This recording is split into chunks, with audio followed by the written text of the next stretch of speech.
Right. I want to thank you, Manoush Zomorodi, for agreeing to speak with us following a really wonderful presentation.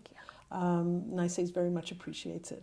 So I'm going to begin with a very basic question, and that is for you to explain the genesis of this program called Bored and Brilliant. Yeah, so Bored and Brilliant was a project that Note to Self, my podcast, did with our listeners. And basically what it was a week of challenges to ask people to rethink their relationship with their phones, start doing more spacing out. Remember what we used to do when we stood in line for coffee before we used to always look at our phones?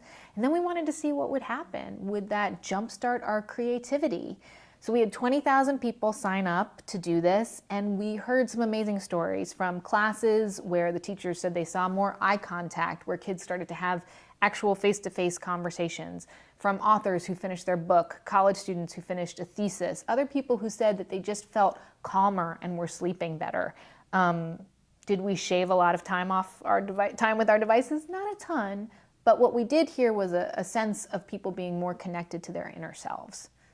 Could you talk a little bit about the program that went along with this to achieve this sort of special space? Yeah, so what we had people do was download an app, Moment for iOS and Break Free for Android. And what the app did was it measured how much time you spent on your phone every day and how many times a day you picked up your phone. It wasn't, it wasn't there to shame you. It was more just to make you aware of how much of your day you were indeed spending with your phone, communing with your phone. And you didn't have to do that part of it. But then every day what we did for 1 week was ask you to do a sort of an experiment on yourself. Slightly tweak your behavior to see what would happen. So, for example, day 1 was put it in your pocket. Don't walk with your phone gripped in your hand like I find myself often doing. Just keep it in your pocket. Only take it out when you really need to use it. Or, for those people who wanted extra credit, keep it in your bag. So every day it was something like that. Okay, great. So now there's a new project that you've initiated through your work, your podcast, and it's called Infomagical. Yes. So you want to talk about that a little bit? Yeah. So Infomagical is all about making information overload disappear. What we're hoping, and we want to see if we can make it happen, is that by asking people to choose an information goal, by asking them to really think what the purpose is of all the articles or videos or podcasts or everything that they listen to, where are they trying to have it get them to? Think a little bit more deeply about all the things that you take in. See if it can get you somewhere. Find focus. See if you feel the magic of clear thinking. And, magic, we're a little squishy with the definition of magic, right? It could be anything. It could be that you suddenly feel like you understand the political election. That could be your magic. Or maybe you're back in touch with those cousins who you haven't talked to in 10 years. You reach out to them on Facebook and have a conversation. That could be magic for you too. We each have to define, right? And decide for ourselves what is success. What is our own personal magic, and then take steps to get there. We have the tools, the technology gives it to us, but so often we spend time, I'll speak for myself here, looking at couches on Pinterest or collecting articles and putting them in a file that you'll get to one day, but never actually reading them. Stop, think about the information you're taking in, and then put it to work. Okay, so as you know, our audience are teachers, educational policymakers, educational leaders.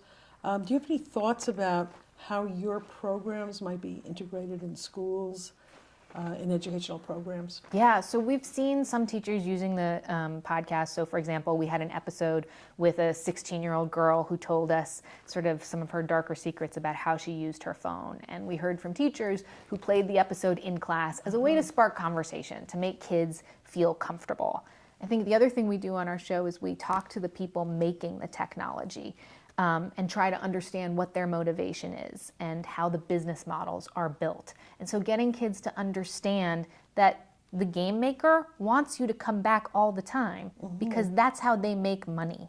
So when kids can understand the purpose or the motivation behind the technology, they can start, it's a type of media literacy, right? Understand how they are being potentially manipulated or used, or what the person making this technology what their bottom line is. Or they could become makers themselves. Yeah, absolutely, because you can't make something until you understand it, Absolutely, right? yeah. So I know that you're a parent. Your work on boredom and creativity is important in part because of the interest of students and young people in using all these devices, their fascination with it.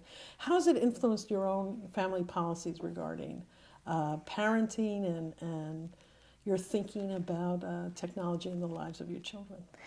I mean, for me, there used to be these blanket decisions, right? This is how we do it at school. And I think what we've seen so much in education in so many ways is that every person is different. Everyone needs a little extra something. And so I see with my kids, here's the secret. We're a little bit clumsy. We kind of need to know what it feels like to have our feet on the ground, but we're quick with the other stuff. And so I'm holding off having a ton of technology in our house because I know my kids will do fine with it. It's going to be here eventually. But right now, while they need to build coordination and muscle strength and all of those things, that's really important for our family. So I'm trying to do that. The other things I'm doing is I'm trying to bring them into my work in a way that my parents never did. They went to work and then they were home. It was very separate. But as we see, mom's on the phone all the time. Trying to explain to them, what am I actually doing on the phone? I'm not just looking at something. I show them my calendar. See, this is how it works. Here's what I do with my time. Here's where I spend time. I even put them on my podcast to show them that I do care what they think. And I don't think parents did that necessarily in the 70s and 80s. It was a different time. So I think our relationship with our kids is different now. We have to ask them what they think. We have to give them the tools to make decisions for themselves far earlier than I ever had to. That's really interesting. So you're transparent. You're sort of doing what you spoke about when you talked about educating students to understand how things work in terms of technology. Trying. Yeah. I will say, caveat, if we're waiting in the doctor's office and the doctor's an hour late, I am handing over my phone with Minion Rush. I am not perfect. I am an impatient parent who, wants time for herself too. This is a daily struggle for me. And so I'm really trying to walk the walk, not just talk the talk. But it is hard. Okay. So what's the next thing? I don't know yet. It's keeping me up at night, actually. Well, I got to get through Infomagical first. I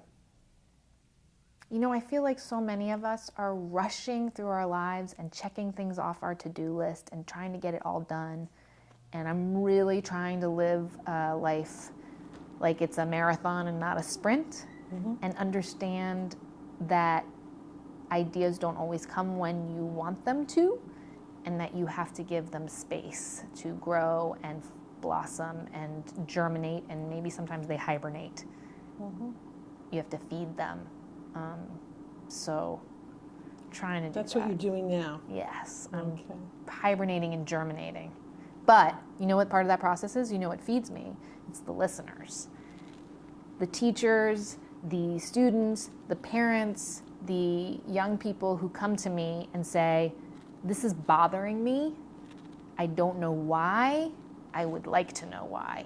Because I'm the one who can go out and find the technologists, the psychologists, the people doing the research, the other people experiencing something very similar, and try to piece it together to explain and maybe even make it better. Okay. Well, good luck in the next Thanks. thing you I do. need it. And thank you very much. It was such a for your pleasure. time. I had a great time.